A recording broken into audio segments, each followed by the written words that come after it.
안녕하세요. 저는 경기도의 한 호텔 제과점에서 근무하고 있는 29살 여성입니다.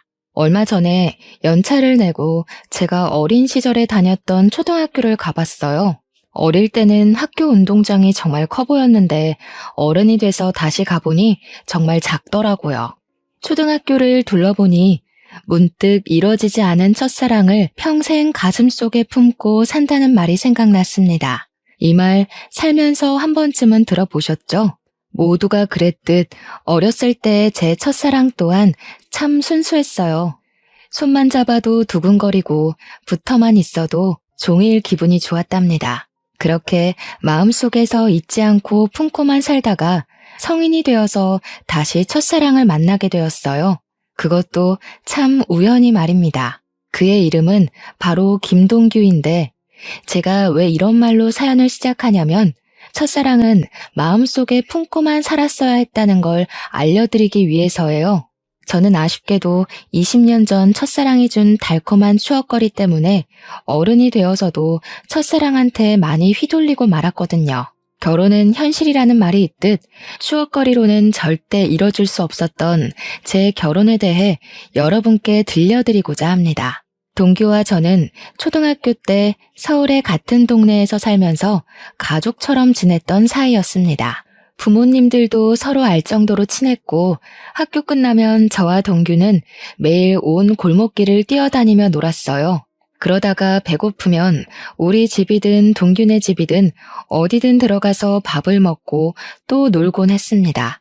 우리는 매일 싸웠지만 그래도 없으면 또 허전해지고 보고 싶은 그런 존재였답니다. 그때는 지금처럼 핸드폰이 있는 것도 아니었고 재미난 게임기가 있는 것도 아니었는데 그냥 동규와 시간을 함께 보낸다는 것 자체가 마냥 즐겁고 행복했던 것 같아요.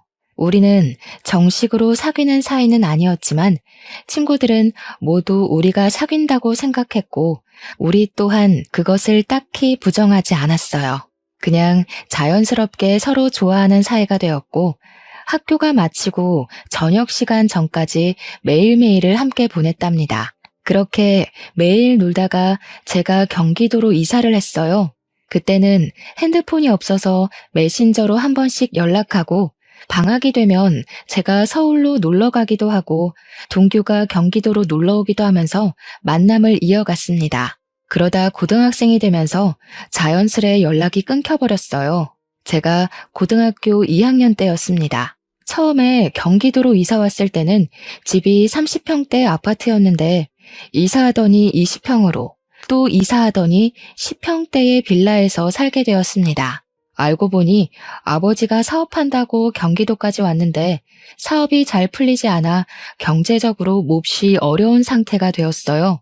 가정 형편이 점점 어려워지더니 언제부턴가 아버지는 매일 집에서 술만 드셨고 하나뿐인 딸인 저에게는 아무 관심이 없었습니다. 부모님은 하루가 멀다고 돈 때문에 매일 싸우시더니 결국 이혼을 하시게 되었고 저는 엄마와 함께 살게 되었답니다. 엄마와 저 둘이 살면서 경제적으로 정말 많이 힘들어지게 되었습니다. 엄마는 저한테 집안 걱정하지 말고 공부 열심히 해서 대학 가라고 하시며 본인은 식당에서 밤 늦게까지 일하셨어요. 다행히 식당 사장님이 너무 좋으신 분이라 엄마에게 이것저것 정말 많이 챙겨주셨습니다. 명절 때 되면 두둑한 보너스에 딸과 먹으라고 한우까지 다른 직원들 몰래 준비해 주셨어요. 저는 그런 사장님과 엄마의 든든한 지원으로 열심히 공부해서 고등학교 때 성적이 항상 전교 10등 안에 들 정도로 우수했습니다. 성적으로만 본다면 수도권의 대학교 원하는 과에 충분히 갈 수 있었죠. 그런데 대학교가 공부만 잘한다고 갈 수 있는 곳이 아니더라고요. 입학금에 등록금까지 금액이 엄청났고 게다가 학교 다니며 사용할 제 생활비도 있어야 하잖아요. 학비에 생활비까지 도무지 그 금액을 감당할 수가 없을 것 같아 어쩔 수 없이 대학교를 포기했습니다. 지금 대출을 받아가며 대학교에 다니는 것보다 당장 돈을 벌 수 있는 자격증을 따는 게 더 현실적으로 맞는 것 같았거든요. 사실 저는 어릴 때부터 빵을 좋아했고 중학교 때부터는 간단한 빵을 직접 만들 수 있었기에 이런 저의 특기를 살려 제과제빵 자격증을 땄습니다. 그리고 바로 집 앞에 개인 베이커리점으로 취업을 하게 되었어요. 개인 베이커리점이기는 하지만 동네에서는 꽤 크고 유명한 곳이었고 베이커리점 사장님은 호텔 제과점에서 근무하시던 분이라 그곳에서 빵 만드는 기술을 많이 배울 수 있었습니다. 꽃 같은 나이인 20대지만 친구들과 만나지도 않고 연애 같은 거는 꿈도 꾸지 못했으며 하루에 3시간에서 4시간만 자고 일에만 빠져서 살았어요. 이런 저의 모습을 좋게 보신 사장님은 호텔 제과점에 계시는 지인분께 저를 추천해 주셔서 27살의 나이에 호텔 제과점에 입사하게 되었고 지금까지 열심히 일하고 있네요. 지금은 이렇게 제과점에서 일하고 있지만 나중에는 제 이름을 건 빵집을 차리는 것이 제 소원입니다. 그래서 그날을 위해 열심히 배우고 일하고 있답니다. 제가 호텔 제과점에 입사해서 일하는 동안 엄마도 열심히 식당에서 일하시며 돈을 차곡차곡 모으시고 식당 사장님의 도움을 받아 엄마가 직접 음식점을 차리셨어요. 처음에는 아주 힘들었지만 그래도 엄마가 오랜 시간 식당에서 일해온 경력도 있으시고 손맛도 좋으셔서 그런지 동네에 점점 입소문이 나서 지금은 대기업 간부들 월급 정도는 순수익으로 나오는 상황이랍니다. 갈수록 엄마의 식당도 잘 되고 저 역시 호텔 제과점에서 일함으로써 이전과는 다르게 조금은 여유 있는 생활을 하고 있습니다. 그러던 어느 날이었어요. 언제나 그랬듯이 저는 호텔 제과점으로 출근해서 일하고 있었습니다. 한창 정신없이 일하고 있는데 어디선가 많이 본 남자가 들어오더라고요.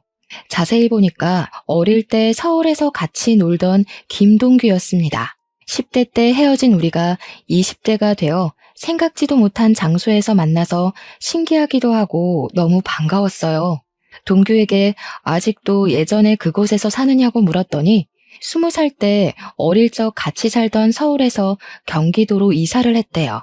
동규는 어릴 때는 그저 개구장이에 공부도 못했는데 고등학교 때 정신 차리고 공부를 열심히 해서 교대에 입학했다고 합니다. 별 문제 없이 무사히 졸업하고 지금은 제가 일하는 제과점 근처에 초등학교 교사가 되었대요.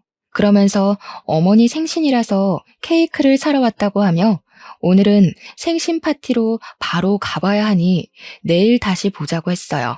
저는 동규의 말에 제 명함을 건네고 동규 역시 자신의 연락처를 제게 주었어요. 다음 날 일하고 있는데 동규한테 연락이 왔어요.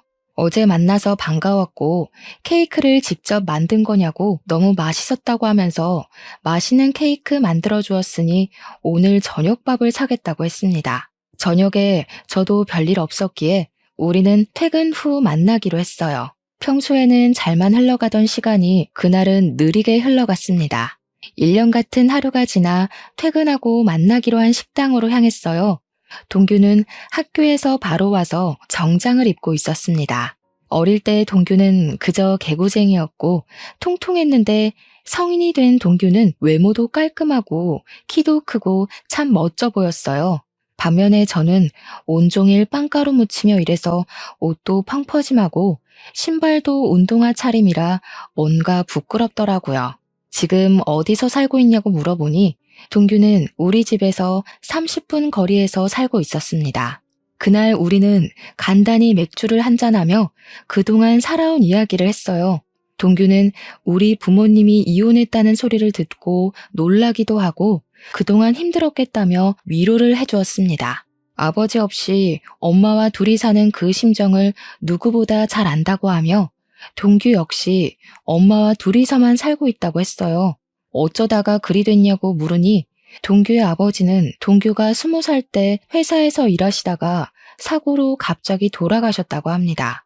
그래서 제가 너도 참 아버지 없이 힘들게 다녔겠다고 했더니 아버지의 빈자리가 크기는 컸지만 그래도 아버지께서 돌아가실 때 사망보험금을 받아서 그 돈으로 대학교까지 무사히 졸업할 수 있다고 했어요. 우리는 둘 다 아버지 없이 지내는 외로움이 커서인지 오랜만에 만났지만 대화가 정말 잘 통했고 자정이 된지도 모를 정도로 너무 재밌었습니다. 더 이야기하고 싶었지만 아쉽게도 다음날 출근을 해야 해서 어쩔 수 없이 헤어졌네요. 그 후로 저와 동규는 하루도 빠짐없이 연락을 주고받았고 일주일에 3번은 퇴근 후 만나 이런저런 이야기를 나눴습니다. 이야기를 나누다가 우리 둘 다 애인이 없고 아직 어린 시절에 풋풋했던 감정이 있음을 깨닫게 되었고 얼마 지나지 않아 우리는 연인이 되었어요. 연인이 된 그 주 주말 서로의 집에 가서 각자의 어머니께 인사를 드리게 되었습니다. 우리 집에서도 동균의 집에서도 어린 시절 코올리개들이 어느새 이렇게나 컸냐고 하며 너무 좋아하셨습니다. 그러면서 어릴 때 인연이 평생 가면 너무 좋을 것 같다며 두 분 다 우리의 만남을 축하해 주시고 응원해 주셨답니다. 어느덧 우리는 28살이 되었어요. 슬슬 주변에서 결혼한 친구들의 이야기가 들리고 우리도 결혼에 대해서 진지하게 고민을 하게 되었습니다. 우리는 어차피 서로의 어머니를 알고 있으니 바로 상견례를 하기로 하고 상견례 날짜와 장소를 잡았습니다. 약속한 상견례 날이 되었고 저와 엄마는 먼저 식당에 도착하고 이제 예비 남편이 된 동규와 동규 어머니는 10분 정도 후에 도착했어요. 어머, 이게 얼마만이에요? 잘 지내셨죠? 그런데 아버님은 어디 가시고 왜 혼자 오셨어요? 엄마, 사실은 희준의 부모님 고등학교 때 이혼하셔서 희준은 지금 엄마랑 살고 있어. 뭐? 이혼? 희준 네가 이혼했단 말이야? 아니 어쩌다가 너는 왜 그런 말을 미리 안 했어? 이혼 가정이면 조금 곤란한데? 성격 문제로 희주 아빠랑 어쩔 수 없이 갈라졌습니다. 그런데 이혼했어도 저는 우리 딸 부끄럽지 않게 키웠습니다. 지금 모아둔 돈도 있고요. 그러니 우리 집 가정 형편 말고 희주 자체만을 봐주세요. 맞아. 엄마도 어릴 때 희주 엄청 야무지다고 좋아했잖아. 그리고 솔직히 우리도 아버지 돌아가셔서 안 계시는데 그럼 똑같지 뭐. 안 그래? 얘는 아버지가 사고로 어쩔 수 없이 돌아가신 거랑 부모님이 싸워서 이혼한 거랑 같니? 그리고 어릴 때 야무지다고 해도 결혼 생활은 또 다르지. 참, 저번에 집에 왔을 때 물어본다는 거 깜빡했는데 너 대학교는 어디 나왔니? 저 사실은 대학교는 가지 못했어요. 대신에 20살부터 계속 제과업계에서 경력 쌓아서 지금 호텔에서 근무하고 있는 겁니다. 뭐야, 그럼 고졸이야? 우리 집은 나, 먼저 하늘에 간 우리 남편, 우리 아들까지 셋 다 대졸인데 말이야. 너랑 동규랑 결혼하면 우리 집에서 너만 고졸이네. 고졸의 이혼 가정이라. 일단 알겠다. 그리고 희주 어머니, 혹시 희주 결혼하면 어떻게 하실 작정이세요? 혼자 사시는 거죠? 어떻게 다 큰 아이들과 같이 살아요. 그리고 저는 식당 운영해야 해서 같이 있을 시간도 없습니다. 동규 어머니, 우리 희주 비록 이혼 가정에서 자라기는 했지만 아버지의 빈자리가 느껴지지 않게 최선을 다해 사랑을 듬뿍 주며 키웠습니다. 그러니 걱정하지 마시고 우리 아이들의 연이 오래되기도 했고 서로 좋아하니 희주 이쁘게 봐주세요. 예비 남편이 미리 저에 대해 말하지 않았는지 예비 시어머니는 제가 고졸의 이혼 가정에서 자랐다는 사실을 아예 몰랐습니다. 예비 시어머니는 상견례장에서 모든 사실을 알게 되자 매우 당황해하며 저를 대놓고 마음에 들지 않아 하셨어요. 그리고 이야기하다가 혼수와 신혼집 이야기가 나왔습니다. 신혼집은 예비 시댁에서 신혼집 혼수는 우리 집에서 장만하기로 하고 예단비 같은 것들은 서로 주지도 말고 받지도 말자고 했어요. 그리고 저와 예비 남편의 일정에 맞춰서 4개월 뒤에 결혼식을 올리기로 날짜를 잡았습니다. 그렇게 상견례는 끝이 났어요. 상견례 후 예비 남편은 친구들에게 우리가 결혼한다고 자랑을 하고 싶다고 했습니다. 예비 남편은 서울에서 고등학교까지 다녀서 꾸준히 초등학교 동창회 모임을 나갔고 여전히 초등학교 동창들과 아직도 연락하고 지냈습니다. 예비 남편은 다음 주 주말에 친구들과 만나기로 약속을 잡겠다고 하며 저한테도 같이 서울에 가자고 했어요. 저 역시 어린 시절 친구들이 보고 싶어서 알겠다고 했네요. 약속한 다음 주 주말. 설레는 마음으로 초등학교 친구들을 보러 갔어요. 중학교 이후로는 처음 보는 친구들이 저를 보며 너무 반가워해주고 저도 어린 시절의 그 모습 그대로 있는 친구들을 보니 신기하고 마냥 좋았습니다. 친구들은 우리가 결혼을 한다니 어릴 때 그렇게 손잡고 다니더니 결혼까지 하냐며 진심으로 축하해 주었어요. 친구들은 결혼식에 꼭 갈 테니 청첩장 나오는 대로 연락 달라고 하고 신혼집 정리되면 집들이 하라고 상화였습니다. 우리는 너무 반가워하며 밤늦게까지 신나게 놀다가 지하철 막차를 타고 겨우 집으로 들어갔어요. 친구들에게 결혼 사실을 알린 후 우리는 본격적인 결혼 준비를 시작했습니다. 일단 결혼식장과 스드메를 알아보러 다녔어요. 남들은 결혼식장 고르고 스드메 준비할 때 많이 싸운다던데 우리 둘은 취향이 비슷해서인지 큰 다툼 한 번 없이 바로바로 결정되었습니다. 그리고 신혼집을 알아봤어요. 우리의 경제적인 형편과 회사와의 거리 등 모든 것을 생각해보니 우리가 살 수 있는 집이 두 채가 있었습니다. 금액은 둘 다 비슷했고 하나는 방 2칸에 우리 둘의 회사 가운데에 있는 집이고 다른 하나는 방 3칸에 남편 회사와 가까운 곳에 있는 집이었어요. 저는 방 2칸짜리 집을 원했습니다. 왜냐하면 그 집이 제 회사와의 거리가 차로 15분 거리이기도 했고 햇빛도 잘 들고 뭔가 집 분위기가 참 좋아 보였어요. 하지만 3칸짜리 집으로 가면 회사와의 거리가 40분으로 늘어나고 무엇보다 햇빛이 잘 들지 않는 것 같았습니다. 그래서 저는 2칸짜리 집을 원했는데 예비 남편은 남편 회사와 집이 가까운 3칸짜리 집을 원했어요.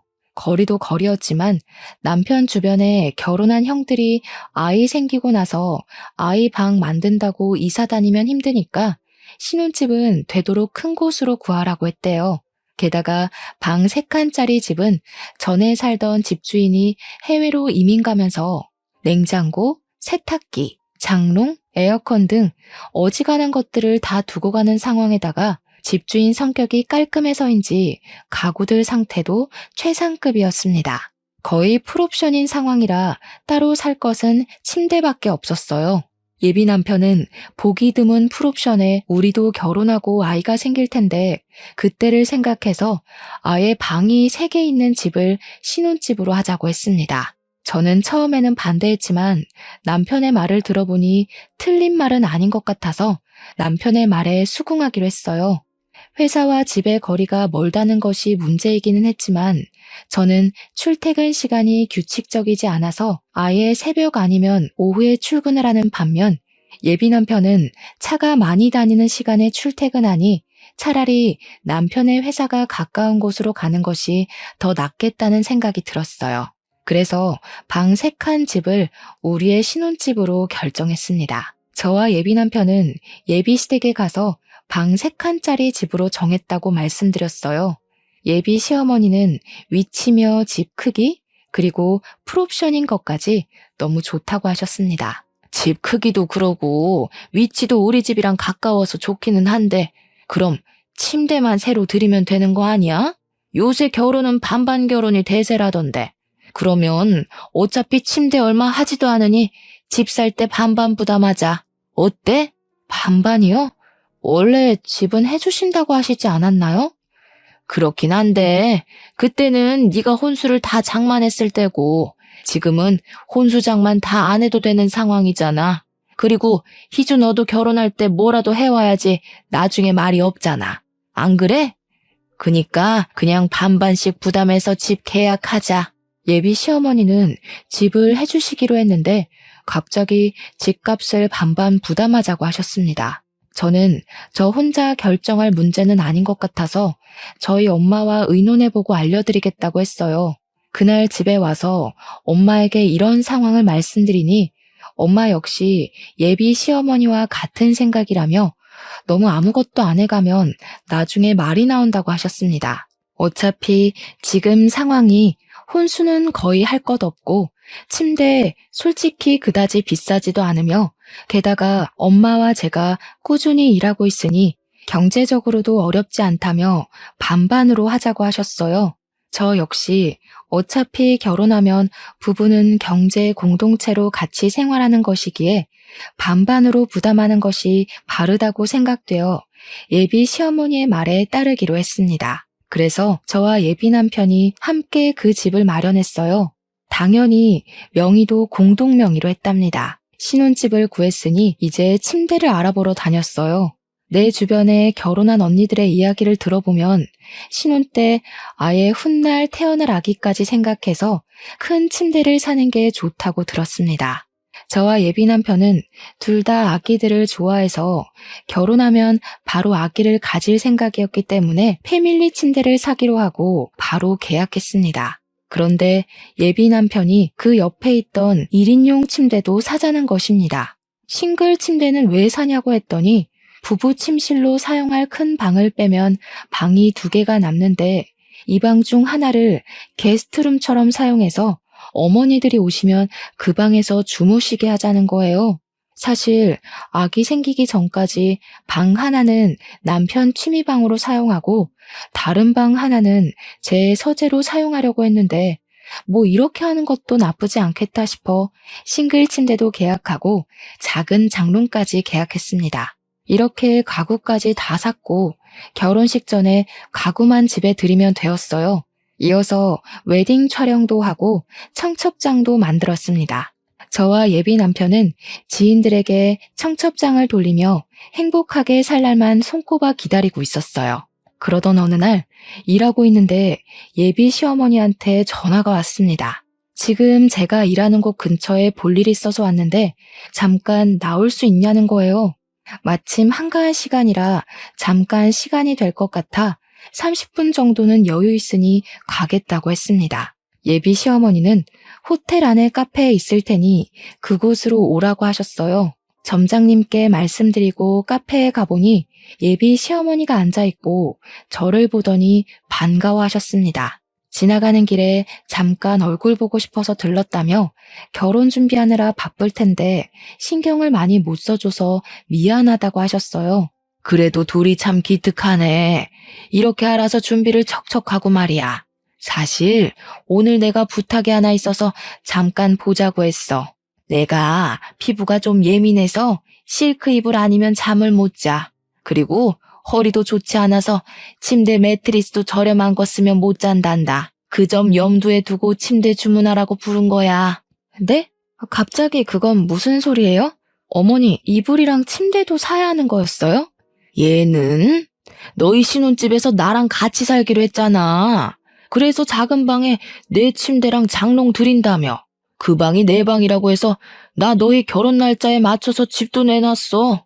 저 그런 얘기 한 적도 없고 동규한테 들은 적도 없는데요? 잘못 알고 계신 거 아니에요? 상견례 끝나고 같이 살기로 말 다 됐다고 하던데 동규가 아직 말하지 않았나 보네. 그리고 너 남편 될 사람한테 동규가 뭐니 동규가. 결혼하면 남편은 서방님이라고 쓰는 거야. 되도록 존칭도 쓰고 알겠니? 아무튼 너희 둘 다 계속 일하느라 바쁘기도 했고 특히 너는 고졸의 부모님도 이혼하셔서 집안 살림이나 집안 어른에 대한 예절을 뭐 제대로 배우기라도 했겠니? 그래서 내가 너랑 같이 살면서 너한테 살림도 가르쳐주고 음식도 가르쳐주고 할 거다. 알겠니? 저는 여기서 일하고 있는데 제가 어떻게 살림을 해요. 게다가 요새는 굳이 직접 살림하지 않아도 청소는 로봇 청소기가 하고 믿을 만한 반찬 가게도 많이 있어요. 음식도 거기서 사 먹으면 훨씬 더 저렴하고 좋아요. 이거 아주 무식한 소리라네. 이래서 여자들도 다 대학을 나와야 하고 자라는 환경을 다 봐야 한다니까. 이렇게 나이 먹은 나도 대학교를 나왔는데 너는 대학교도 안 나오고 도대체 뭐 했니? 아유, 답답해. 예, 대학교가 공부만 하는 곳이 아니야. 사회생활도 배우고 인성도 배우고 하는 곳이란다. 알겠니? 그리고 고졸 출신인 네가 대졸 출신인 시어머니와 교사인 남편 어디 가서 구할 수나 있겠니? 고졸 출신들은 대졸 출신을 무조건 따라야 해. 그니까 잔말 말고 내가 하자는 대로 해. 결혼하면 즉시 여기 관두고 딱 집에 붙어서 살림만 해. 알겠지? 죄송하지만 저도 여기서 일하면서 얻는 성취감도 있고 제 꿈도 있습니다. 그래서 전 이 일 절대 포기 못해요. 그리고 지금 일하러 들어가 봐야 할 것 같아요. 이 얘기는 못 들은 걸로 하겠습니다. 뭘 못 들은 거로 해? 오늘은 일찍 퇴근하는 날이지? 퇴근하고 동규랑 우리 집으로 와라. 내가 동규한테 말해놓으마. 알겠니? 저는 더 이야기하고 아닌 건 아닌 거라고 말하고 싶었지만 점장님이 빨리 들어오라고 전화가 와서 바로 들어가 봐야만 했습니다. 시어머니와 이야기하니 싱숭생숭했어요. 저는 예비 남편과 저 단둘이서만 살기를 바랐습니다. 솔직히 결혼하는 모든 신혼부부가 다들 그러지 않겠어요? 물론 저는 예비 시어머니와 아주 친했던 사이긴 했지만 아무리 그래도 어떻게 결혼하자마자 시어머니를 모시고 삽니까? 게다가 제가 집에만 있는 사람도 아니고 저는 일을 하고 이 일로 반드시 이루고 싶은 꿈도 있는데 그 모든 것을 다 포기하고 집에만 있으라니 말이 되지 않았습니다. 저는 일단 이따가 퇴근하고 예비 남편을 만나 이게 어찌 된 상황인지 물어보기로 했어요. 터벅터벅 다시 저의 일터로 가려는데 호텔 카페 사장님이 저를 부르셨습니다. 카페 사장님은 호텔에서 오며 가며 친해진 사이예요. 사장님은 저만 보면 꼭 딸 같다며 저에게 커피 한 잔씩 꼭 타주시고는 하셨습니다. 사장님은 예비 시어머니를 가리키시면서 누구냐고 물으셨어요. 저는 저의 예비 시어머니라고 했더니 사장님은 혹시 이순자 씨 아니냐는 거예요. 저희 예비 시어머니 성함이 맞아서 어떻게 아시느냐고 물었습니다. 알고 보니 카페 사장님과 예비 시어머니는 초등학교, 중학교, 고등학교 동창이었더라고요. 그러면서 어릴 때는 그렇게 찢어지게 가난하더니 커서 성공했나 보다고 하며 예비 시어머니의 과거를 이야기해 주셨는데 저는 정말 뒤통수 한 대 맞은 기분이었습니다. 예비 시어머니는 어릴 때 찢어지게 가난했고 예비 시어머니의 부모님은 시장 구석에서 선짓국밥을 하셨다고 합니다. 그런데 예비 시어머니 아버지가 알코올 중독자에 도박하셔서 어머니가 국밥집으로 돈을 벌면 아버지가 그 돈을 다 밖에서 쓰고 왔다고 해요. 만약 어머니가 아버지한테 돈을 주시지 않으면 아버지는 시장에서 소리 지르고 다 뒤집어 엎고 난리가 났다고 합니다. 그래서 경찰서 유치장에 여러 번 왔다 갔다 하셨고 그게 몇 년째 반복되다가 너무 힘들어서 결국 이혼을 하셨대요. 그 후로도 찢어지게 가난했고 어머니는 고등학교 중퇴 후 잠적을 했다는 거예요. 분명히 저한테는 방금 어머니가 대학교에 나오셨다고 하셨는데 사장님은 고등학교를 중퇴하셨다고 하니 이게 무슨 소리인가 싶었습니다. 카페 사장님께 그럼 어머니가 대학교는 다니셨냐고 했더니 고등학교 졸업도 못했는데 대학교에 어떻게 가냐고 하셨어요. 아마 돈이 없어서 대학교 구경도 못했을 거라고 했네요. 그렇게 힘들게 살던 사람이 여기 호텔 카페도 다오고 정말 성공했나 보다고 했습니다. 카페 사장님의 말씀을 정리해보면 예비 시어머니는 저처럼 이혼 가정에 찢어지게 가난하게 자라서 대학교 입학조차 하지 않았던 것입니다. 그러면서 저한테는 이혼 가정에서 자랐고 제가 고졸 출신이라고 그렇게 무시를 했던 거였어요. 저는 카페 사장님의 말씀을 듣고 동규와의 결혼을 진지하게 다시 고민해봐야겠다는 생각이 들었습니다. 저와 아무 상의 없이 시어머니가 우리 신혼집에 사신다는 것도 황당한데 시어머니는 본인이 이혼 가정의 고졸 출신이면서 저를 그렇게 무시하신 것이잖아요. 어릴 때부터 봐서 저를 딸처럼 잘 대해주실 것이라 믿었는데 어머니에 대한 배신감과 충격이 꽤 컸습니다. 이날은 정말 무슨 정신으로 일했는지 모르겠네요. 넋이 나가서 일한 후 퇴근 시간이 되어 예비 남편이 호텔 앞으로 왔어요. 저는 예비 남편의 차를 타고 예비 시댁으로 향했습니다. 예비 남편의 차에서 어머니께서 우리와 같이 사는 것으로 알고 계시던데 어찌 된 거냐고 물었어요. 내가 저번에 말하지 않았나? 그때 싱글 침대 둔다고 했던 작은 방 있잖아. 그 방 우리 엄마 방이야. 엄마랑 같이 살면 좋지 뭐. 솔직히 너도 일하고 나도 일해서 집안 청소해줄 사람도 없는데 엄마가 집안일도 좀 봐주고 그러다 아기 생기면 아이도 좀 봐주시고 하면 좋지. 안 그래? 다른 문제도 아니고 어머니와 같이 사는 문제를 왜 나한테 의논 하나 없이 그렇게 막무가내로 진행해? 그게 너랑 의논까지 할 문제야? 어차피 너도 우리 엄마 불편하게 생각하지 않잖아. 그리고 너랑 우리 엄마 사이가 보통의 고부 사이야? 우리 초등학교 때 생각 안 나? 너 뛰어놀다가 흙 묻고 넘어져서 오면 너 씻겨주기까지 했는데 같이 사는 게 뭔 문제야? 그냥 엄마처럼 생각해. 그리고 나 결혼하면 엄마 이제 혼자 사시는데 어떻게 따로 살아? 내가 유일한 아들인데. 그럼 우리 엄마도 같이 살아. 우리 엄마도 이혼하시고 혼자잖아. 나도 엄마의 유일한 딸이니까 그래도 되는 거지? 방 3개니까 한 개는 우리 쓰고 작은 방 2개 중에 하나는 우리 엄마, 다른 하나는 너희 엄마 쓰시게 하면 되겠네. 뭐? 어떻게 사돈이 같이 한 지붕에서 사냐? 듣기만 해도 세상 불편하네. 너네 엄마는 우리 집에서 살아도 되고 우리 엄마는 우리 집에서 살면 안 되냐? 게다가 이 집이 너 혼자 마련했어? 나도 절반은 마련했어. 그리고 집에 들어간 침대, 장롱은 다 내가 산 거 알지? 이 집에 대한 지분 나도 적어도 절반은 있어. 그니까 너네 엄마 모시고 살려면 우리 엄마도 모시고 살아. 저와 예비 남편은 예비 시댁으로 가는 길 내내 싸웠습니다. 그렇게 서먹해진 채로 예비 시댁에 들어갔어요. 예비 시어머니는 소파에서 팔짱을 딱 꼬고 화가 잔뜩 난 채로 앉아 계셨습니다. 그리고 예비 시어머니 앞에는 종이 한 장이 놓여 있었어요. 종이에는 제가 결혼하면 같이 살면서 해야 할 일이 적혀 있었습니다.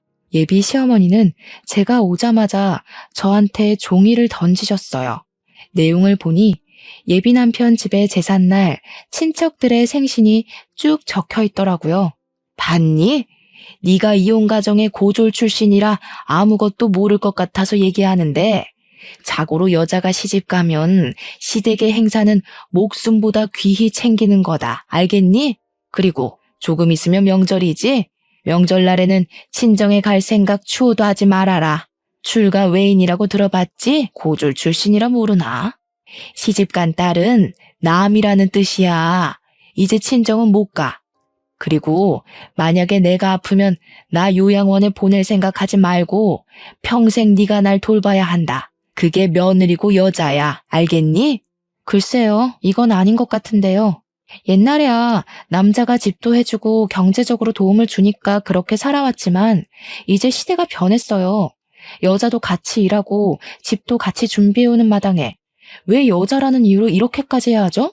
저는 그렇게 못 삽니다. 뭐? 그게 지금 말이라고 하는 거니? 어릴 때는 야무지고 똑똑했던 애가 이혼 가정에서 자라서 멍청해졌네. 그래, 너도 맞벌이하고 집도 반반으로 준비해왔어. 그래도 넌 고졸 출신이야.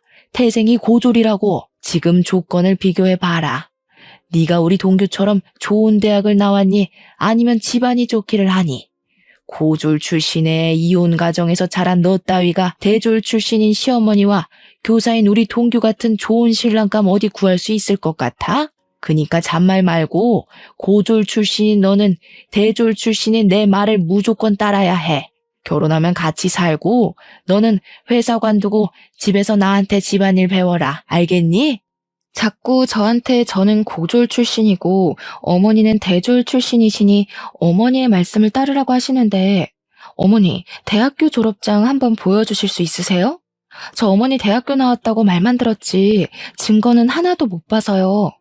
졸업장이 없다면 졸업 사진이라든가 아무튼 뭐든 좋으니 대학교 나오신 증거물 하나만 보여주세요. 뭐라고? 내가 방금 막 대학을 졸업한 것도 아니고 몇십 년 전인데 그런 증거물이 어디 있겠니? 그냥 어른이 나왔다고 하면 그런가 보다 하면 되지.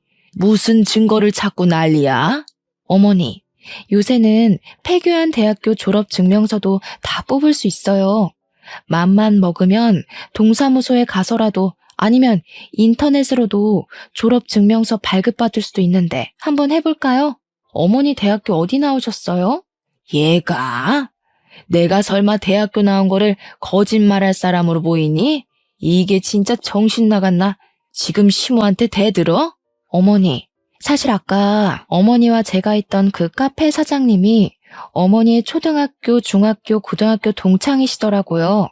어머니 성함도 잘 알고 계시던데요. 저 그분한테 어머니의 학창 시절 다 듣고 왔습니다. 어릴 때 어머니 집안이 시장에서 선지국밥집을 하셨고 어머니 역시 저와 똑같은 이혼 가정이시더라고요.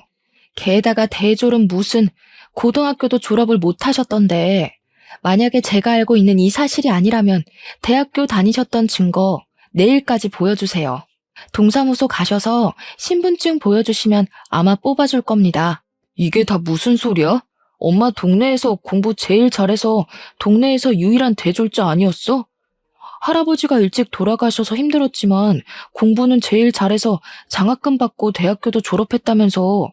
장학금은 무슨? 할아버지는 알코올 중독에 도박으로 할머니와 이혼하시고 고등학교도 중퇴하셨대. 동창이었던 카페 사장님 말씀으로는 돈이 없어서 대학교 구경도 못 해보셨을 거라던데.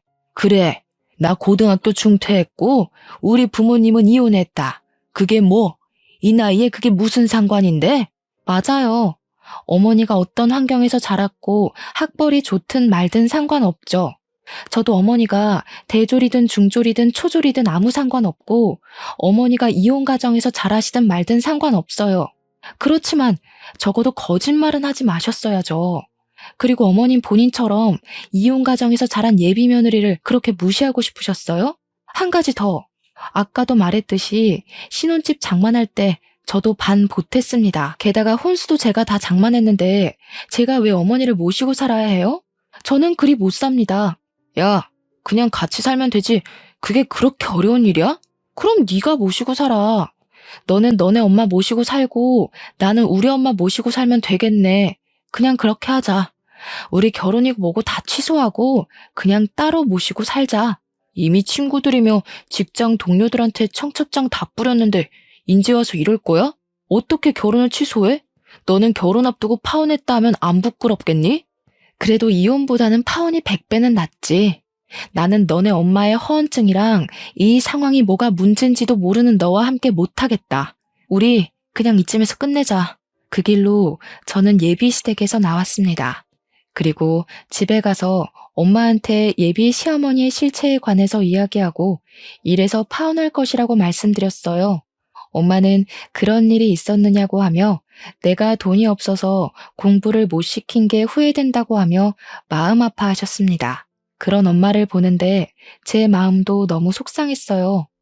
엄마는 더 좋은 인연이 있을 테니 지금은 마음 정리 잘하라고 하셨습니다. 다음 날, 그날은 제가 쉬는 날이라 엄마 가게에서 엄마를 도와주고 있었어요. 같이 채소를 다듬고 있는데 예비 시어머니와 예비 남편이 들어왔습니다. 야, 너는 어제 그렇게 말하고 그냥 가버리면 다야? 그래, 나 중졸에 찢어지게 가난한 이혼 가정이다. 어쩔래? 이런 시모라서 지금 무시하는 거야? 그래서 파혼하겠다는 거냐고? 저는 어제도 말씀드렸듯이 어머니의 학력이 어떻든 어린 시절 어떻게 사셨든 상관없어요. 그런데 자꾸 저한테 거짓말하시고 저한테 어머니를 모시고 살라고 하시며 부당한 것들을 요구하시는데 말이 되나요? 그게 왜 말이 안 돼? 우리 엄마 너 진짜 딸처럼 생각했어. 그래서 딸처럼 곁에 두고 잘 챙겨주겠다는데 그게 뭐? 딸처럼 생각한다는 분이 잘 다니는 회사 관두고 집에 와서 집안 살림하라고 하냐? 그리고 제사에 생일까지 다 챙기고 벌써 출가회인 타령하시는 게 정상이야? 게다가 어머니 아프시면 요양원 보내지 말고 무조건 모시라고? 명절 때는 친정에 갈 생각도 말고? 그게 말이 돼? 세상 천지에 자기 딸한테 결혼했다고 잘 다니던 회사 관두고 집에 들어와서 살림하라는 엄마가 어딨니? 명절날에는 출가 외인이니 친정에 오지도 말라는 엄마가 어딨어? 이게 배우지 못한 티를 내나 여자는 당연히 그래야 하는 거 아니야?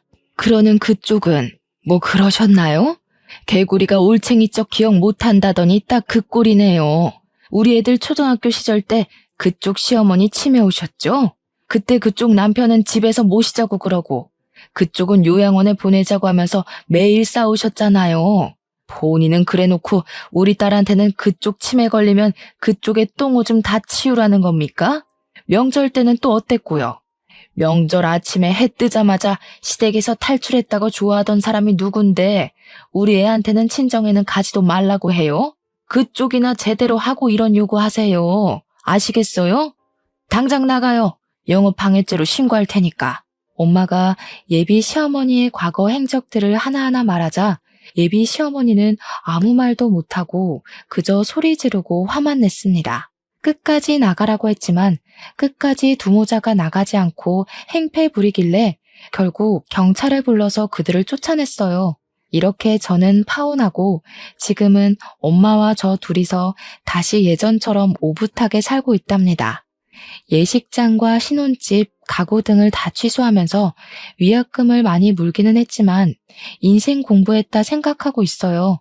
그 뒤로 동창들을 통해 우연히 예비 남편이었던 동규의 소식을 듣게 되었는데 동규는 저와 파혼한 후 매일 술만 먹었고 음주운전을 하다 적발돼서 벌금형을 받고 학교도 잘렸다고 합니다. 예비 시어머니는 그동안 남편의 사망보험금으로 먹고 살았는데 갑자기 아들은 벌금형 받고 잘 다니던 학교도 잘려서 지금은 그 돈을 다 탕진하고 원룸으로 이사해서 둘이서 아웅다웅 살고 있다고 들었어요. 여기까지가 제 첫사랑이었던 동규와 저의 이야기입니다. 이제 저는 동규를 다시는 만나지 않을 것이고 혹시라도 만난다고 해도 더는 이전처럼 서로에게 따뜻한 호감을 느낄 수는 없을 거예요. 이래서 첫사랑은 마음에만 두고 추억에서만 그리워하며 살아야 하는 건가 봅니다. 순수한 마음으로 만났지만 끝내는 이루지 못했던 첫사랑.